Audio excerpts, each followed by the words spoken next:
It's the future. It's the future. There ain't no future unless we build it now.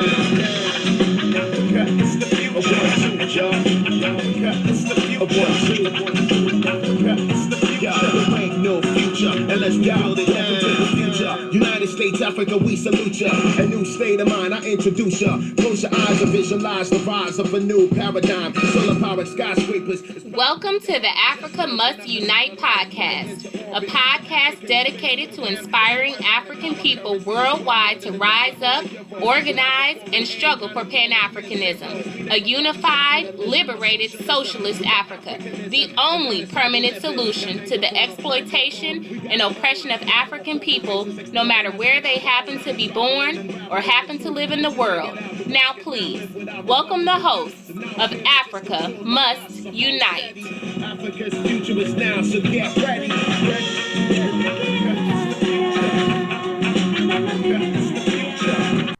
Greetings, Pan-African revolutionary greetings, everybody.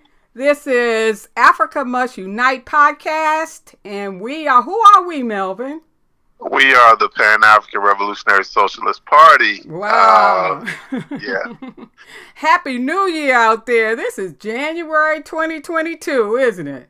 Absolutely. We are excited to, forge a new year of Pan-African struggle, with the people. And so this is an exciting year for us. We hope that, you will continue to join us on our podcast and really take in the information that we like to share and share information with us as well. So this is a great year for us.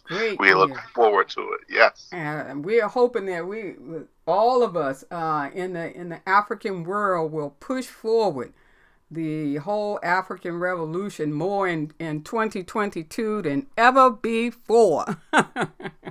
Right. Absolutely. As always, we start off with important dates in the calendar. So in January.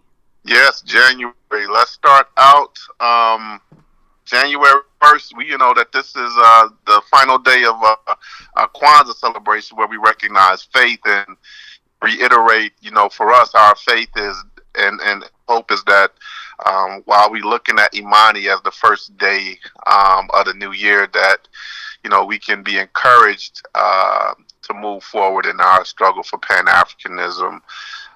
So that's big for us. It's a great day to start our year, a great sort of mantra to begin the year with this idea around faith. But also on January 1st, Cuban revolutionary led by Castro and Guevara overthrew Batista in 1959. On January 1st, Haiti declared its independence in 1804. Moving to January 8th, the African National Congress of South Africa was founded in 1912. Also on January 8th, the Convention People's Party, led by Kwame Nkrumah, launched the Positive Action Campaign in 1950. On January 9th, Ahmed Sékou Touré was first president of Guinea. Was born in 1922. On January 10th, Amy Ash Garvey, co-organizer of the Universal Negro Improvement Association African Community League, is born in 1897. On January 15th, we recognize Dr. Martin Luther King Jr., the African freedom fighter, was born in 1929. Also on January 15th, Gamal Nasser, first president of Egypt, is born in 1918. On January 17th, Patrice Lumumba is murdered by CIA-backed Congolese forces in 1961. On January 20th, the first African Baptist Church was founded in Savannah, Georgia. Also on January 20th, Amilcar Cabral, leader of the PAIGC, was killed by Portuguese fascists in Conakry in 1973. On January 22nd, Nat Turner led a slave revolt in Virginia. He was born in 1800 on January 22nd. Also, Mugabe, freedom fighter in Zimbabwe, died in 1992 on January 22nd. She was something. She was a staunch warrior, Sally Mugabe, wasn't she? Yes, absolutely. Absolutely. Speaking of some of our African women warrior, Angela Davis, activist and author and professor, was born in Alabama in 1944. That was on January 26th. Historian and scholar Ivan Van Sertima was born in Guyana in 1935. And then looking at January 30, finally, Mahatma Gandhi, the political and spiritual leader of the Indian independence movement, was assassinated in New Delhi in 1948. So those are some days to remember this January. Very important dates, and you know there are so many more, but these are very important. And Melvin, as you've indicated, you know we celebrate African revolutionaries and those who are progressive, as well as anybody who's pro the people or acting on behalf of the people, whether they're African or what. So you know whether it's Castro or Gandhi, you know they are people who struggled for people, for the rights and liberation of people. So we don't want to not celebrate those people who contribute to worldwide equality and independence and worldwide socialism that's on its way. Absolutely. Pushing the positive. Push the positive January for 2022. We have Woo! to. All the way. And speaking of that, you know, any of you out there who listen to us from time to time, in any given year, what we do is to highlight the calendar of the year, because the calendar for each year really tries to concentrate on the most recent problem or the struggle that we need to confront as an African people. And this year, our calendar is entitled The African World is on Fire. Only a united socialist Africa can extinguish it. So all this year, we are going to be talking about various parts of the African world, not just at home, but other places throughout the world where Africans reside.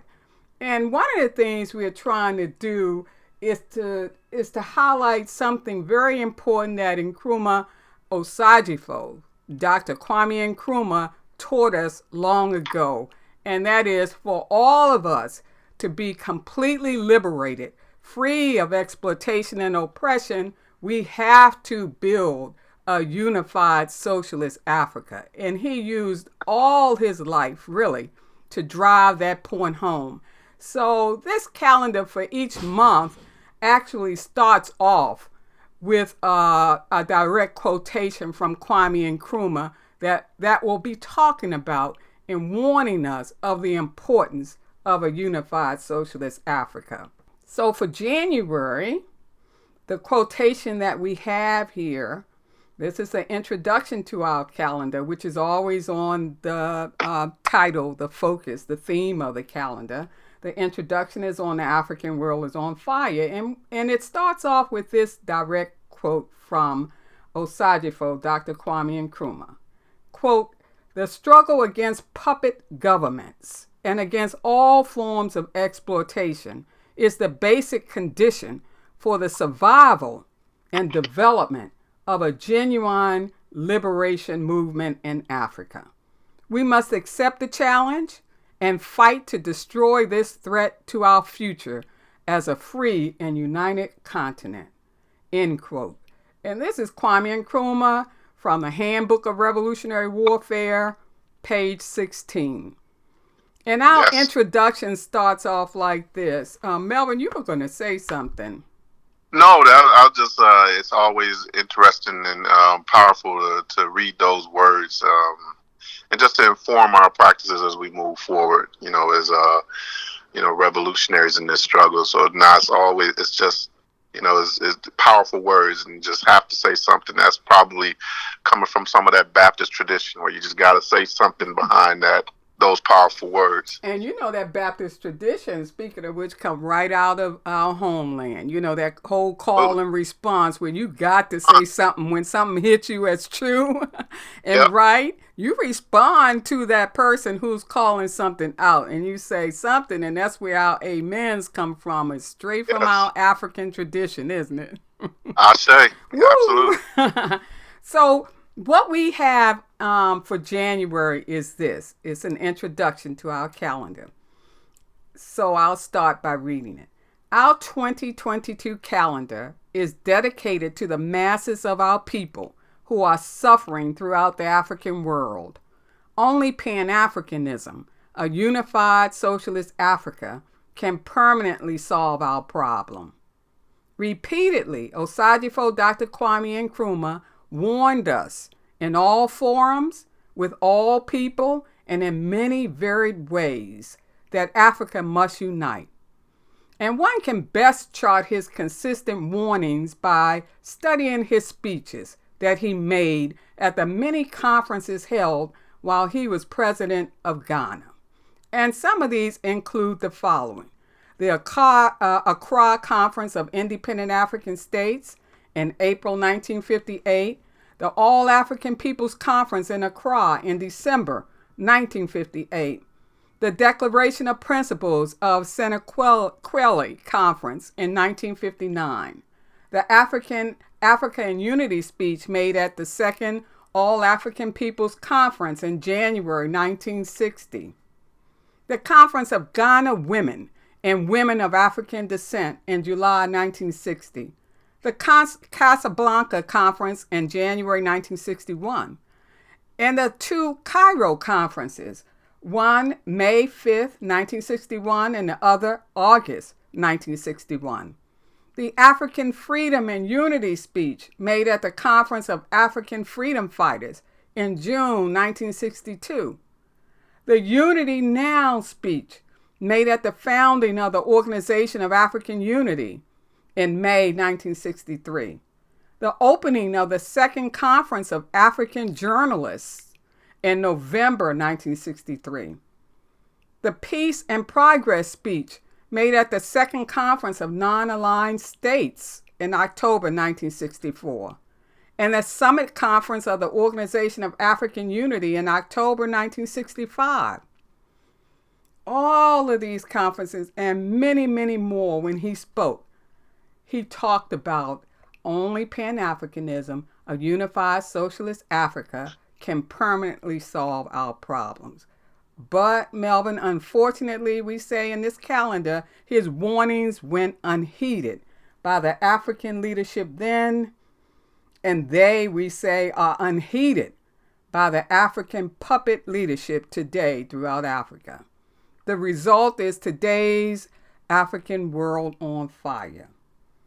And we say all the time, and it's here in our introduction, that revolutionary Pan-African socialist organizations must forge a coalition to more effectively and scientifically, politically educate and organize African people. First, to defeat these neo-colonial puppets, and then to defeat their neo-colonial masters in order to erect a union of African socialist states. And we end with this: only a united socialist Africa can extinguish the fire that's raging through the African world. Absolutely. So powerful. I mean, I think what we were trying to do with this initial part of the calendar in terms of highlighting Osagyefo Dr. Kwame Nkrumah, the many warnings that he kind of led out, because he left for us all to kind of heed and address the conditions of the African, not only on the continent, but, you know, the African world, period. Like, he was really laying it out. To your point that you made earlier, he really committed his entire adult life, his entire life to this work. And so those conference speeches are of critical importance for anyone who wants to dive deeper into some of the thinking and the words that Osagyefo, Dr. Kwame Nkrumah, left for us all to learn from. Is an awesome kind of starting point to kind of dive deep into some of his thinking and some of the philosophy, around Pan-Africanism. But Mama D, the conference speeches are only one way to document, Dr. Kwame Nkrumah's warning that Pan-Africanism is the only permanent solution for our exploitation and oppression. His speeches to his cabinet and parliament offer a lot of proof as well. And I mean, really, to that point, I was kind of looking over one of his speeches, or that he had with his parliament, and this was in 1963, June of 1963, and what he was really calling for in one of these parliament speeches was for Ghana to look at its foreign policy and to engage in some type of self-criticism about what role Ghana is playing in sort of instigating the type of change that he understood Africa as a whole, the African world, needed to see. And he's talking about Pan-Africanism, of course. And he really wanted for the parliament to engage in some real criticism and self-criticism about the role that Ghana is playing and sort of instigating that throughout the African world. And it just speaks to his level of commitment. It wasn't just to Ghana, because in his own words, Ghana's independence meant absolutely nothing if the whole of Africa wasn't free from its foreign exploitators, and then also free from the type of internal forces that tends to engage in that neo-colonial structure as well. So his struggle was on both of those fronts, and it was extremely well highlighted and documented within these parliament speeches as well. So I know you talked about the conference speeches, but he also has quite a bit of powerful information when he engaged his own parliament. And that's such a well-taken point, Melvin. And, while you were talking about that, I was thinking about, the Young Pioneer movement, because it's first brought to the cabinet and his cabinet and his parliament. And you can document, the date when he first brings this idea of trying to have a movement that politically educates young people. Something that we try to do with our Watoto Uhuru Shule. You don't wait till they grown up and capitalism or colonialism or neo-colonialism has shaped them, and you gotta re-Africanize or reteach and go through that whole process. You want them to be raised up, understanding their history, culture, present reality, and future prospects.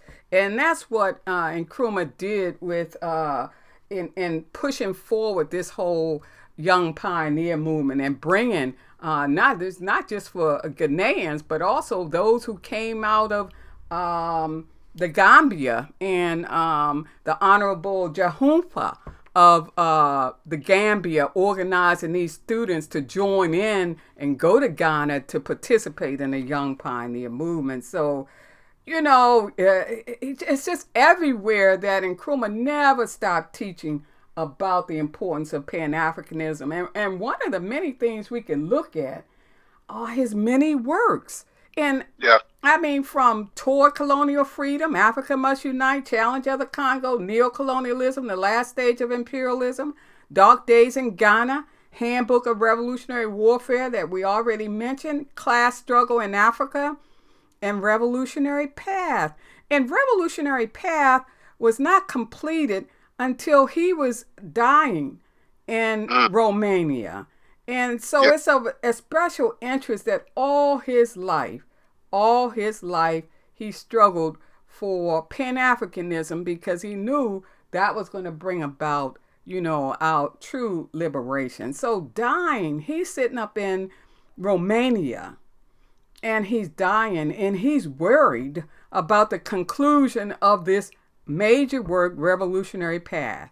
And on the last page of his conclusion, he writes the following: quote, the formation of an all-African high command, an all-African political vanguard party, and an all-African executive council as a first step in the establishment of a socialist all-African union government is more urgent than ever before to give unified political and military direction to our struggle and to combat increasing imperialist and neocolonialist aggression, end quote.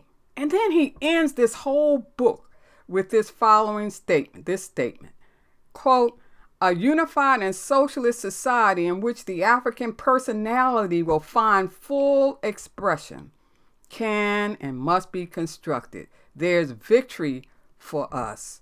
So he's inspiring us to the end. I mean, this is him in Bucharest, Romania, the 15th of October, 1971, in excruciating pain, Melvin.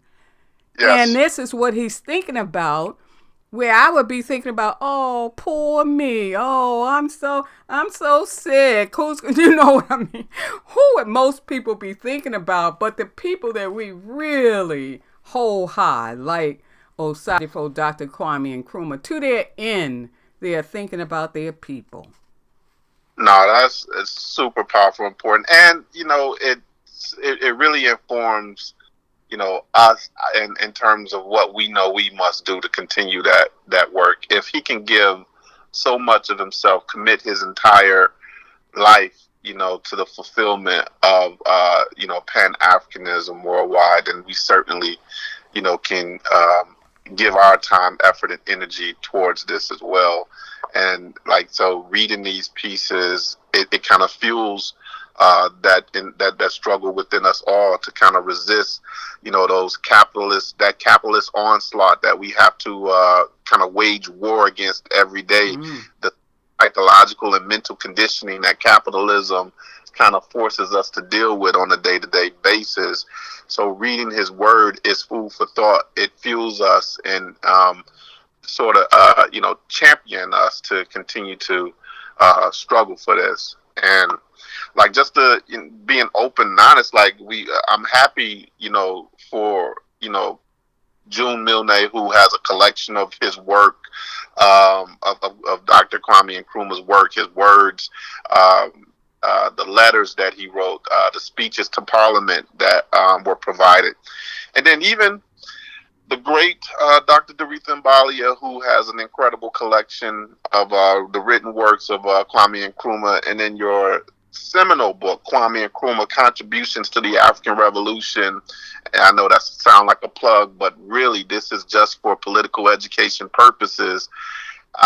We can find a collection of these works, whether we're talking about, highlighting some of the books or highlighting the speeches to Parliament, some of the speeches that he gave throughout the African world, and certainly some of the letters that he wrote as well. We can find all those in this book and still engage in some critical assessment and some study of his words. So to that point, we can look at his letter to the Caribbean written in 1962, when it was clear that he knew the life-saving benefits of unity, even in regard to the Caribbean states. So looking beyond the continent, he was always concerned about the African diaspora as well. And that's such a wonderful point. And I was thinking about the other day that letter to the Caribbean, because, he says something real key in terms of that letter to the West Indies, and he makes this statement in 1962, June 4th, when he was at the Conference of African Freedom Fighters. He talks about this unified West Indies. He said this unified West Indies would contribute to a unified Africa and vice versa. He writes to a letter to the heads of state in the West Indies, and he's urging them to unite their states. And he says at this conference on June 4th, 1962, the quote, the emergence of the Caribbean isles, like islands, as United States, free and progressive, federated in strength and purpose, and contributing substantially to the total success of our peoples, end quote, would be of help to Africa and her descendants. So he is always thinking about how beneficial unification is. And we know that as a people. I mean, we have even sayings about collectivism and birds of the feather, the penguins who huddle together. I know that sounds funny. The ants that come together. I mean, all living things learn that you can survive better and you can benefit better if you come together. And so this is something that Nkrumah talks about a lot, and just think about the Caribbean, Melvin, and poor Haiti and other places, and how, back in 1962, if they had heeded his warning to come together, or his advice to come together, just think about where they could be. Oh, absolutely. That's absolutely right. Haiti is struggling mightily. Throughout the African world, we find African people struggling, again, trying to thwart off, the impact of global imperialism and capitalism. But yeah, those words, had we heeded those words earlier, I would argue, would be in a much better position to kind of resist this onslaught right now. So, but it gives us, again, each year, and this is 2022, January of 2022, we have opportunity right now to move forward in this change, this challenge that sort of Osagyefuna Fu, Dr. Kwame Nkrumah, and many like him have left for us to struggle for, left the blueprints for us to struggle for. So that's true. Yeah. Because we really needed, and this is what he set his mind to after he was overthrown, and that is leaving us with an ideology strong and a blueprint, which is what an ideology is to liberation. And Nkrumahism is what he fleshed out for us, while he was in Conakry. And, I just want to say to the listeners that it's nothing like reading his own letters. So whether you go to June Milne's collection of Kwame Nkrumah, the Conakry Years, or more letters from the Conakry Years, and there are other letters housed at the Moreland Spingarn Research Center at Howard University in Washington, D.C., and in the Walter Reuther Library at Wayne State University in Detroit, Michigan. And those letters especially are written, so many housed there, are written to those African revolutionaries born outside of Africa, like James and Grace Boggs, who were struggling in terms of the Black Revolution here in the U.S. And his warning to them is that you can't have a Black revolution outside of Africa, that that until Africa is free and united, no African anywhere will be liberated. So those letters at Wayne State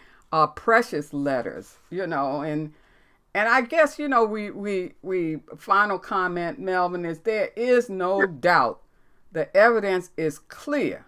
If we had heeded his words in the 1960s, our people throughout the African world, at home and in the diaspora, would be a liberated people and would make our united Africa, socialist Africa, a contribution to world socialism. I mean, the whole world would be at a different place today.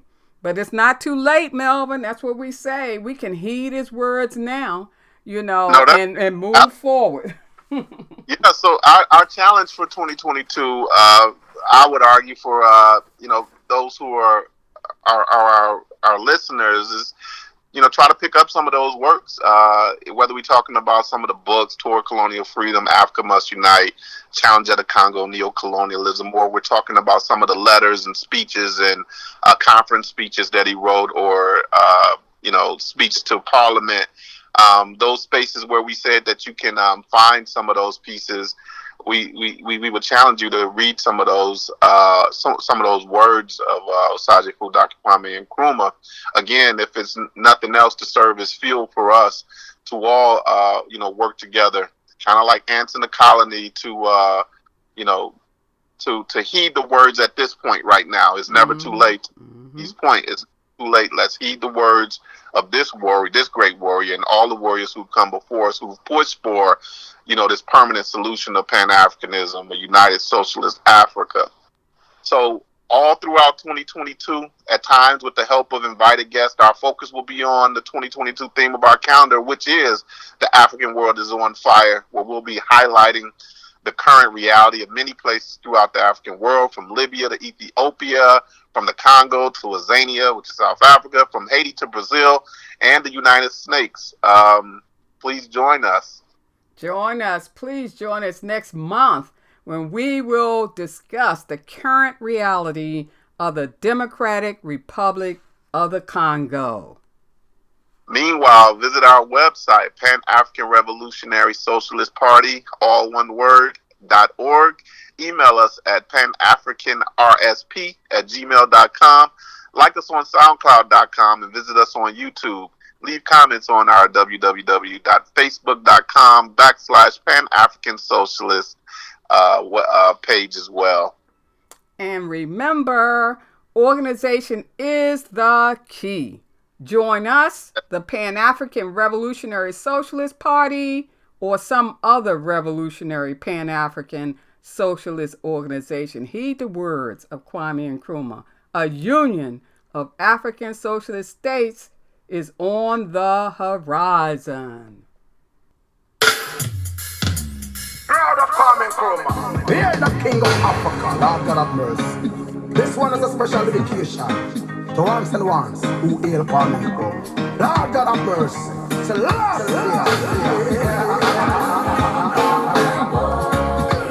Why did you live so soon? I miss you so. When we ever see you again, Kwame Nkrumah, boy. Why did you live so soon? I miss you so. When we ever see you again, Kwame Nkrumah, boy. Why did you live so soon? I miss you so. When we are gonna see you again, Kwame Nkrumah, boy. Why did you live so soon? I miss you so. When we are gonna see you again. Alright, the independence of Ghana is meaningless unless it's linked up with the total liberation of the whole African continent. You voiced it as thunderous as thunder and made your mark as the black president. Born some 100 years ago inside in Crawford, you taught us not to fool or carry water in a basket. You walked in the belly of the beast till your shoe sole dropped off, but you still hit the deadly nail into the slave master's casket. Osagyefo, Kwame Nkrumah, you shouted, self-government now, when the rest of them still slumbered in the carcon of procrastination. Yet, imperialism, nepotism, pluralism, and nyafu digism were never part of you as a man. Black like jerks, Osagyefo, Brewu. Why did you live so soon? I miss you so. When we are gonna see you again, Kwame Nkrumah, boy. Why did you live so soon? I miss you so. When we are gonna see you again. Yes, you said it with no doubt that we prefer self-government with danger to servitude in tranquility. As a little child, born to Nyaniba and Kofi Ngoloma, and attending school in Afasini, you were full of ability. Materialism you hated like a cankerworm, as honesty soon made you a celebrity. At Kulungugu, the bombs flew around the edge, perpetrated by the enemies of serenity. Oh, jobless, let no one curse. The saying goes with no element of inferiority. Ghana would one day queue to buy common salt. You said it when your government was toppled by some cacophonous drunk soldier man with no dignity. Unkoro.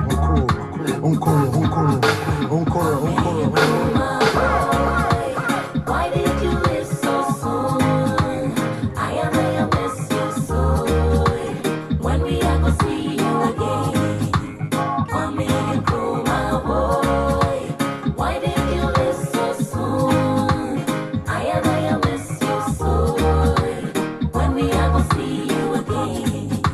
Oh yeah, Granny Kwame Nkrumah, you're the great man from Africa. Come liberate my brother from mental slavery. Yeah. Oh yeah, Granny Kwame Nkrumah, you're the great man from Africa. Come liberate my brother from mental slavery. Say me can deny your inspiration for the black nation. No need to fight, we should unite for the future generation. Oh yeah, Kwame Nkrumah, oh Kwame Nkrumah, oh Kwame Nkrumah, Oh, Nkrumah. Kwame Nkrumah, Nkrumah. Kwame Nkrumah, Nkrumah. Kwame Nkrumah, Nkrumah. oh yeah. Nkrumah. Do re mi fa sol la ti do. Musical soul first echo from the hearts of the Ramblers band. A musical leader whose love for black dignity would always be true and remain like the footsteps in the sand. Wake up the spirit of Africa and uphold the name of a great son of the land. Nkrumah.